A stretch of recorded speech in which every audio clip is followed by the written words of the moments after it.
What's good, people? It's your boy Dre Day every day, and today I want to just talk to you about starting and building credit. Now, I will say that this video is for people who are possibly don't have good credit scores and trying to get into credit. This is not for the you people who have the 700, 800 credit scores that know what you're doing, so you can chill on me.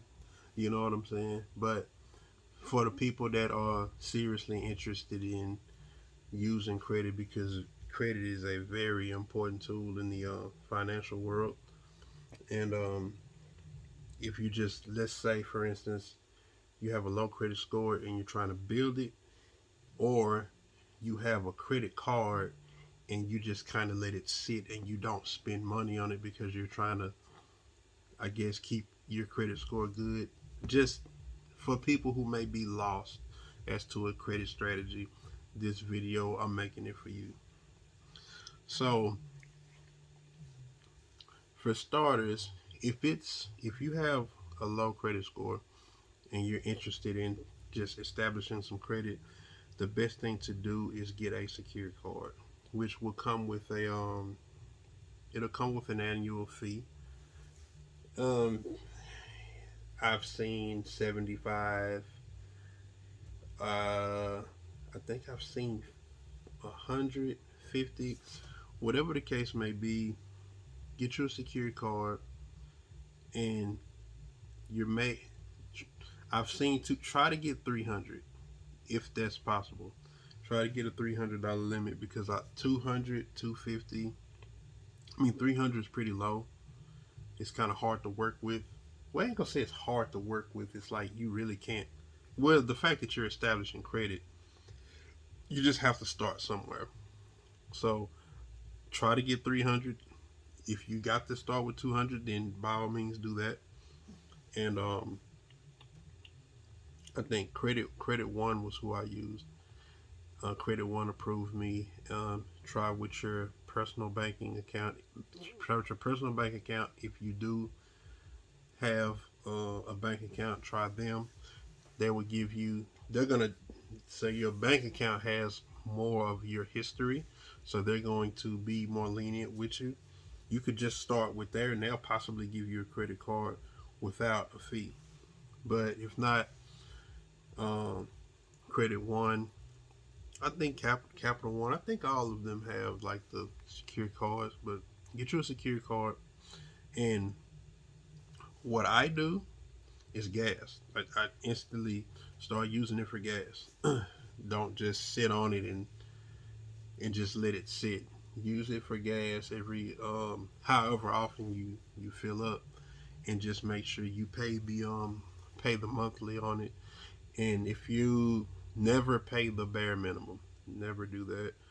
Um, let's just say, for instance, if you have a $300 limit and you spent 150 on gas, and they send you at the due date, you just owe $35. Try to pay like 50, 75, something like that. To show that you're.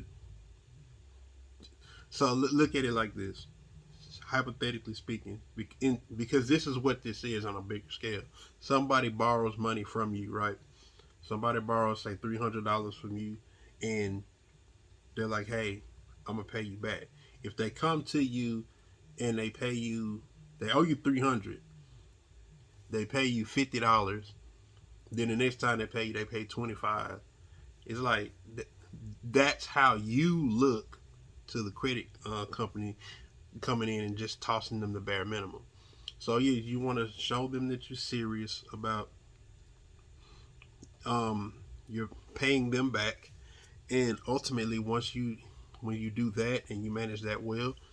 For me, what I did was 6 months. I actually had good credit maybe 9 or 10 years ago, and I ended up losing my job, which in turn ended up making me lose my credit score. But to reestablish myself, had to start with a secure card instead of keeping it for a full year. Well, they hit me with the fee up front. So I paid that back, and then I immediately started using it for gas. After 6 months of perfect paying, then I actually applied for a Capital One credit card. I believe it was a Quicksilver, and I got approved for $1,000 because I had got my credit score from like the 600s, the low 600s, all the way up to I think 720, something like that.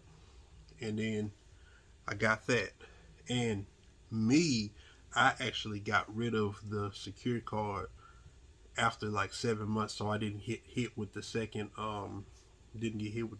year annual fee. Now, you do take a credit hit for taking a credit card off, but the fact that I had $300 on my secure card with a $75 price tag on it annually, and then I got approved for $1,000. I'm like, you know, for me, I didn't mind taking that as a hit to get rid of, to just because that $75, it's not you're paying for using the card, and it's like now I have a limit that I can work with. I got rid of that, and then I moved my gas and grocery buying to my Quicksilver. Did that for another 6 or so months. Now this time I'm operating with a better credit score, and I think that I went ahead and immediately went for a second card, a credit card with my bank. I bank with Bank of America. They hit me with 3,100. So now I have way more credit to leverage. So, you know, I'm saying with that, simple things like just your groceries and your gas. And I really feel like those are the smartest things that you can use credit on that's not nonsensical. I mean, you can buy yourself like a pair of shoes you want or some outfits, but to create, you want to create a spending history consistently, because you don't want to just have a bunch of credit cards and you're just sitting on them. Create a consistent spending history, and you, like I said, if they $35 or if they say $50, pay them 75. Make sure you're just paying over, and you creating this history of spending and paying back in good amounts. That's gonna after I say like in maybe 3 months, but to 6 months, your credit score is gonna start going up, and then you can start applying for credit credit cards that have better, higher balances. Now, don't be that person that gets the higher balances and you done went spending crazy. But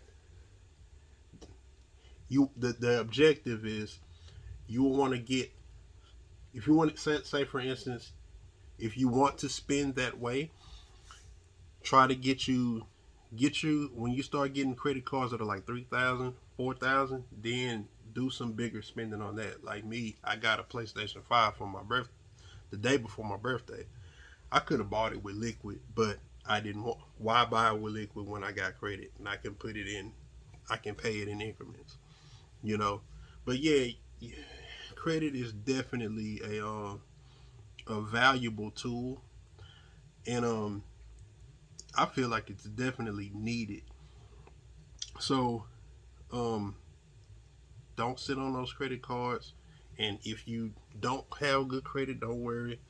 It's very possible to build. Just make sure you have a good financial income system and put something responsible on it, like gas or groceries. Those are the simplest things that will, because those are recurring. Well, you need to re-up with gas and re-up with groceries, so that will create a recurring spending, and then that buy and pay back history will increase your credit score. Next thing you know, you'll be at a 700 credit score, looking over here like, okay, I want to do this or I want to do that. You put yourself in a position to pivot off of. But like I said, this is just for the people who have no little to no credit, or they have some credit cards and just kind of don't know what to do with it. That was my strategy. Maybe it'll work. It should work for you. If it worked for me, it'll work for you. And yeah, get your foot in the door with the credit, and then you can start spoiling yourself. Like a lot of the stuff that I got, some of it I bought with credit. Shoot, man, this is an expensive habit. All right, man, that's all I got for you, man. You guys chill. Peace.